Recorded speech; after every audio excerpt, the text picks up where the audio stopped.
Olá, irmãos, a graça e a paz do Senhor Jesus, tudo bem com vocês? Estamos aqui outra vez para compartilhar um texto devocional para que você possa meditar e o Espírito Santo fale de forma específica ao seu coração. O texto de hoje está no livro de Gálatas, na carta de Paulo aos Gálatas, no capítulo 3, do versículo 1 até o versículo 5. Diz assim: Ó Gálatas insensatos, quem vos fascinou vós outros, ante cujos olhos foi Jesus Cristo exposto como crucificado? Quero apenas saber isto de vós: recebestes o Espírito pelas obras da lei ou pela pregação da fé? Sois assim insensatos, que tendo começado no Espírito estejais agora vos aperfeiçoando na carne? Terá sido em vão de tantas coisas sofrestes, se na verdade foram em vão. Aquele, pois, que vos concede o Espírito e que opera milagres entre vós, porventura o faz pelas obras da lei ou pela pregação da fé? Amados, o apóstolo Paulo, quando escreve aos Gálatas, ele estava muito preocupado com a qualidade da fé, ou de maneira mais específica, com a forma de pensar dos Gálatas que estava dirigindo a sua conduta.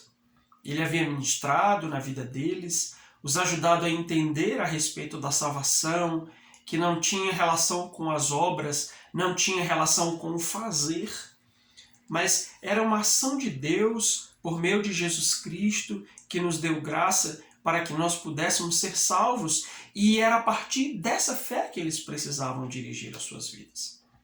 Mas houve muitos falsos mestres ali no meio deles, semeando um outro evangelho. Inclusive Paulo fala um outro evangelho entre os Gálatas, dizendo que eles precisavam seguir os preceitos da lei, eles precisavam conhecer a lei e vivê-la à risca, a fim de que eles pudessem agradar a Deus e ser salvos.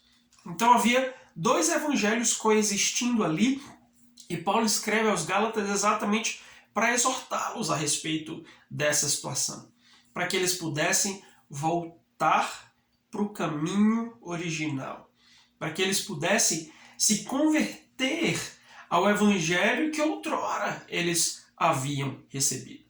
Então, o fascínio dos Gálatas pelo estilo de vida pautado na lei deixava Paulo muito surpreso.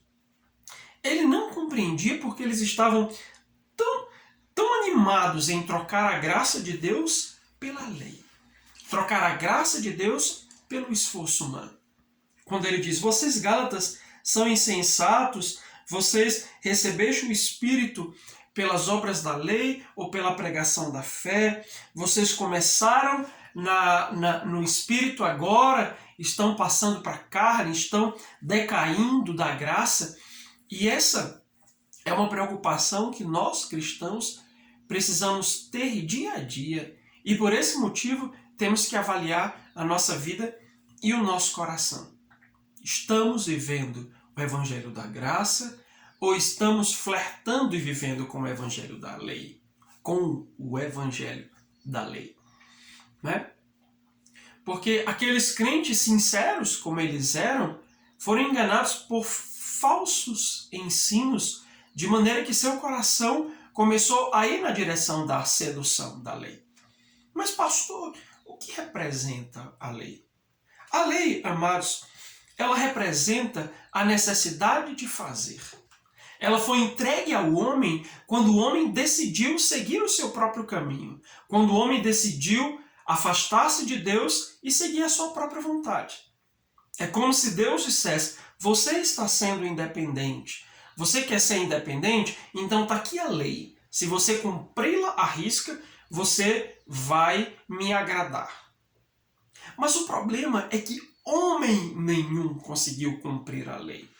Nenhum homem foi hábil, foi capaz o suficiente de cumprir a lei na sua totalidade.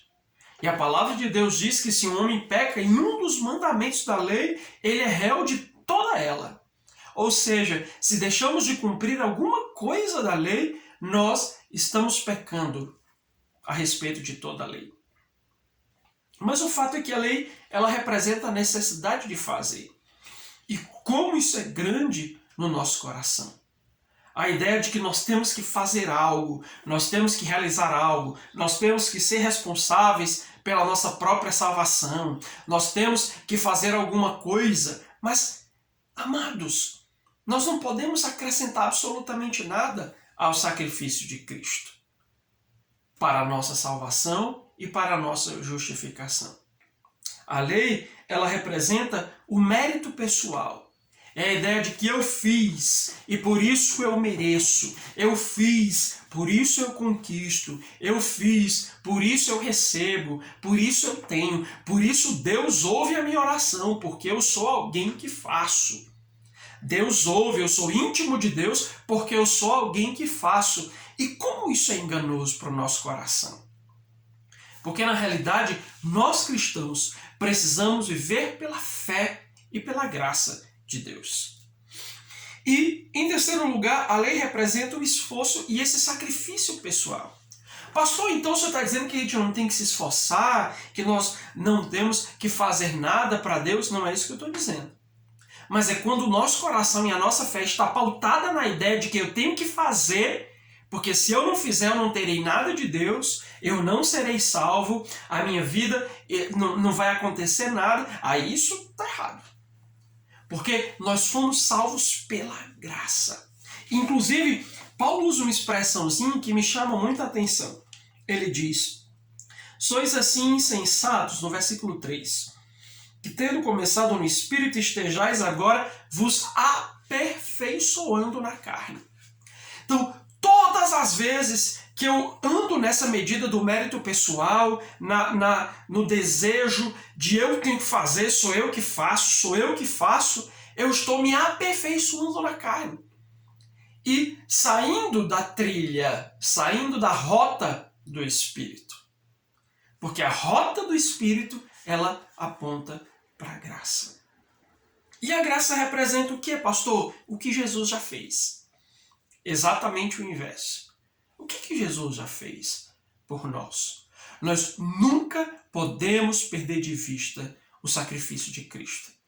Porque foi o sacrifício de Cristo que nos trouxe perdão para os pecados, que nos reconciliou com Deus, que nos fez conhecer o amor de Deus. Foi o sacrifício de Cristo que nos abriu um vivo caminho para que nós pudéssemos ter acesso à presença de Deus. Não são os nossos esforços. Não é aquilo que eu sou capaz de fazer, não é o quanto eu me acho espiritual. Não. Mas foi o sacrifício de Cristo que abriu um novo e vivo caminho que nos conecta com Deus. E é por essa razão que nós não podemos abrir mão da graça. Porque quando abrimos mão da graça de Deus e passamos a andar na nossa lei, nós começamos a perder a noção do sacrifício de Cristo, do sangue derramado na cruz, do preço que foi pago para que nós pudéssemos hoje estar aqui diante dele.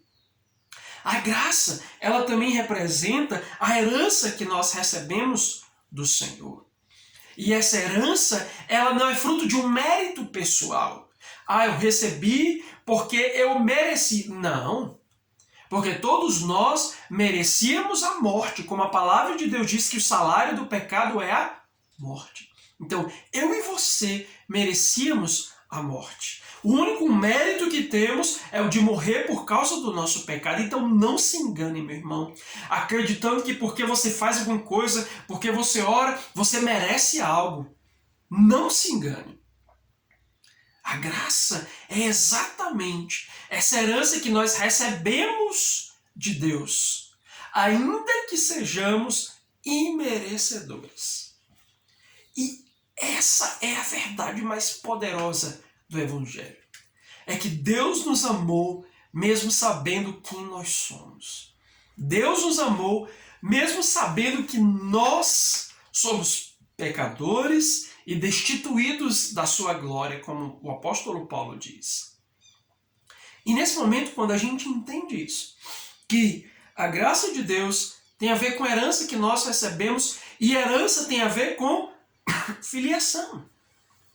Ou seja, eu recebo algo de Deus porque eu sou filho. e não porque eu trabalhei para ele. Herança tem a ver com filiação e não com suor. Quando nós entendemos esse princípio, nós aprendemos a andar pela graça do Senhor. Porque Jesus, ele pagou o preço na cruz para que nós pudéssemos ser filhos de Deus, ser adotados na família do Senhor, ser enxertados na videira verdadeira. E é por essa razão que nós podemos descansar, porque temos uma herança em Cristo Jesus. E essa herança nada tem a ver com o nosso esforço, com o nosso sacrifício, com a nossa capacidade incrível de fazer coisas incríveis para Deus. Mas tem a ver com a sua graça. O favor imerecido de Deus, o dom imerecido, que nós não merecemos. Então, a graça é isso, é quando Deus nos dá aquilo que nós não merecemos. Quando Deus nos entrega aquilo que nós não merecemos. Os Gálatas estavam se aperfeiçoando na carne dia a dia, abandonando a vida do Espírito. E é isso que eu quero te convidar a pensar hoje. Como é que está a sua vida? Você está se aperfeiçoando no Espírito ou está se aperfeiçoando na carne? Que aí Paulo vai dizer, tudo que vocês sofreram foi em vão. Se vocês trocaram a vida no Espírito, a vida da fé, pela vida da carne, a vida da lei, a vida do esforço, do sacrifício pessoal. E mais uma vez eu reitero, não significa dizer que nós não temos que nos esforçar. Mas a questão é, não podemos viver a partir dessa perspectiva. A graça de Deus, essa que nos alcança, essa que nos transforma, essa graça que nos modela, é cientes de que Deus nos alcançou em detrimento de quem nós somos. É que o nosso coração, ele diz, ufa, eu quero agradar a Deus. Eu me rendo a esse chamado de graça e permito que o Espírito Santo ele possa transformar meu coração. Era isso que estava acontecendo com os Gálatas. O aperfeiçoamento na carne os estava impedindo, ou melhor, estava impedindo o Espírito Santo de terminar, de continuar a obra que estava fazendo no coração deles. Então, medite nessas palavras, leia o texto por completo. Deixe o Espírito Santo te trazer essas verdades, porque é muito fácil nós sairmos do Espírito e começarmos a nos aperfeiçoar na carne. Principalmente nos dias em que hoje nós estamos vivendo.